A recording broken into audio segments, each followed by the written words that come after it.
how many, you have no idea what's coming. We smell Christian blood. We are waiting for our day.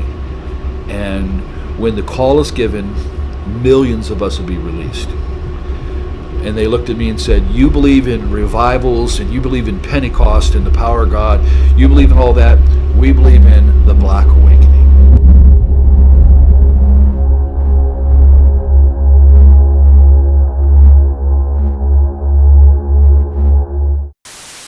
So I look at you or I look here? It's up to you. Okay. So, all right. What is the Black Awakening?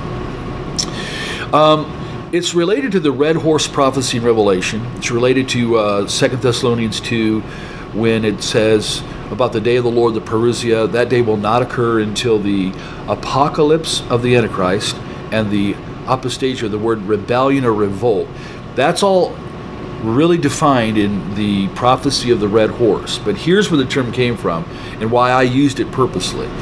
When I started dealing with ritually abused individuals, then we dealt with military-oriented, highly trained, programmed shooters and assassins inside of them. When we began to deal with them, I dealt with someone from Fort Bragg for quite a while and a few others. We were sitting in a lake, Conneaut Lake. They reached over and ripped open my shirt to see if I was wired, if I was wiring and recording them. And they were the most sophisticated satanic warrior type person. They knew 5-6 languages. They knew the ancient twilight languages. They knew how to conjure. They knew how to use Belteshazzar, Okwam, all these old Pictish languages of the Druids to summon. They are the real Luciferian. They've been through many human sacrificial things. So they sat there to tell me some of those things, what they've been involved with, how they sacrifice a human. I'm listening to all this stuff from them. And then they said to me, you have no idea, Russ, how many of us there are out there. How many satanic, they use the term, chosen ones. You have no idea how many. You have no idea what's coming. We smell Christian blood. We are waiting for our day. And when the call is given, millions of us will be released. And they looked at me and said, you believe in revivals and you believe in Pentecost and the power of God. You believe in all that. We believe in the Black Awakening, a multi-continental release of power to activate the program demonized, where they've weaponized the demonic powers to these super soldiers. Are they waiting for a specific time to unleash their power?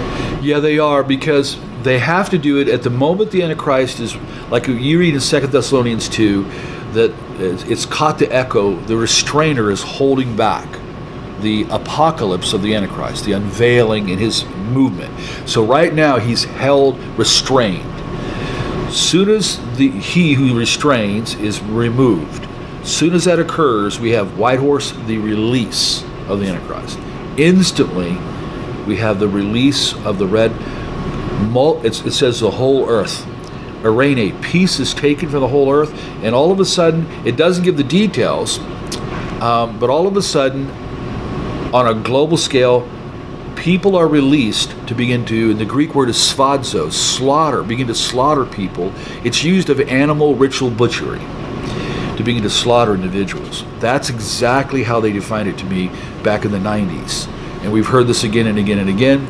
So that scenario fits the Masonic version of Chaos Before a New Order. It fits Father Meradon from the Cathedral of the Black Goat, his book, The Devil's Bible. It fits that scenario too. So some of the oldest, darkest occultists, the idea of chaos first, a collapsing of everything so that a new order can rise, that's all by design. And we've been given the heads up in prophecy, but all prophecy has boots on the ground. It'll all eventually happen. So I do believe that millions and millions of these trained, programmed, altered, demonized super soldiers, whether we want to say it or not, they believe they're being raised to help bring the Antichrist in. When I was in England just a few months ago, their top guy that deals with SRA, Wilfred Wong, 25 years. So first time I meet him, I pull him aside and I said, listen, you've been doing this 25 years? Yeah. I said, you know all about programming and demons, all that? Yes. I looked right at him and I said, Wilfred, why are they here in England? Instantly, he said, they are here to collapse our government. They are here to help bring in and usher in the Antichrist and a new order. He didn't know. He already knew. That's true in Germany when we were in Germany, when we went to Wadelsburg Castle. That's true in Poland when we went there. That's true in Switzerland. It's true in Canada. So when we talk about our research in 38 years worldwide, there may be well over 100 million generations of them, and if even half, or even if 10% were intact, like say the United States, remember the shooter in Vegas? Look what he did. Look what that guy did. Okay, notice what would happen if 10,000 of them, or like Colorado Holmes, or like Jared in Arizona, what if 10,000 of them were released in 1 week? That's their plot plan, and biblical prophecies ahead of that to say here is what is going to happen, and from that a global monetary collapse, and from that's all that chaos is coming. So Revelation 13, a whole new order with the Antichrist can come. Wow. Scary stuff. Yeah. Can be. It's scary for the world. For us, yeah. We know no matter what. Yeah. Emboldened with the Holy Spirit. Yeah. So next question. This is a two-part question. First part: does SRA exist, and if so, how prevalent is it in society today? Yeah, satanic ritual abuse, and I could say it this way: it not only exists. Satanic ritual abuse is inseparably connected to multiple personality disorder. All of society knows since the late 70s, and even DSM-3, DSM-4, those are the diagnostic manuals for psychology. They all know that all of a sudden, multiplicity started showing up everywhere. They call it DID now. So the secular world, they're registering, millions coming in for diagnosis on that. Now, they don't know how to handle the satanic side. So I'm going to tell you just straight out, after 38 years of dealing with it, not only is SRA real here in the United States, that there are millions of victims by design, that there's now generations of them. We deal with 65 and 70-year-olds. They're the first generation. Then we go to 40-year-olds and 20-year-olds. I got 8-year-olds and 12-year-olds we're dealing with. Because if you don't stop this somewhere, they do it to the next generation. That's by design. That's the way it's supposed to be for them. So, but it occurs in selection. It's generational. It and it's simply to say that they bring a lot of trauma to the child to cause split in personality, so that they can demonize and or begin to program. You're going to be a witch. You're going to be a conjurer. You're going to be a program shooter. All kinds of these things happen. And then they're raised in that system, and they're raised to keep all of that hidden down and just have kind of little Joey up or little Sally up, and they may not know until they're 15, 16, they may not know what's inside them till later on. But millions have already showed up at psych wards all across America since the late 70s to this day.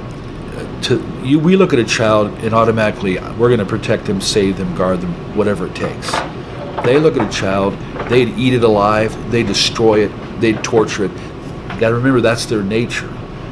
And so if they could show more of their nature to a defenseless child, they love that. That's why some rituals are called demon revels or satanic revels. The younger the child, and here's exactly what dark undergrounders have said to me, the younger the better, and we never kill them right away. We prolong the torture. Why? Because we have to raise the energies, the terror, the fear, and then little by little letting some blood out, because blood is and all that torment, it's like, think in terms of rats and garbage. Smelly old garbage draws the rats. A ritual with all that torture, with all that pain, ultimately prescribed by the demons in the first place, it draws them. And once they begin to open the blood gate, that's what they attach to in the context ritual. Then when a child or a human is killed, that's when the demons are released to the practitioners. So it's all about their unsatiable hatred of God, anything they can do to harm humanity, harm innocence, as an attack on God in a sense. There's no question in their nature, they don't shed a tear. They don't have any mercy. So they'll harm, and they love that as part of the entrance to come into the side. Here's the other side of it. We've been to Canada, Scotland, Geneva, Switzerland, Germany, Poland. They're all over there. We just got back from Scotland, UK, and we met one of the guys there, one of the leaders in the whole nation on the subject, and same issue. It stems from the original Nazis creating a master race. Wherever the Nazis went in the early 50s, rat lines all around the planet, wherever you see them going to escape, then you see the rise of SRA. So we need to rename this. SRA that's the tools to hammer this in and to augment these people and to bring the demonization and to create them. But really it is part of the master race development that started back in the late 30s. And Himmler's goal was to create 200 million of them. That was his stated goal.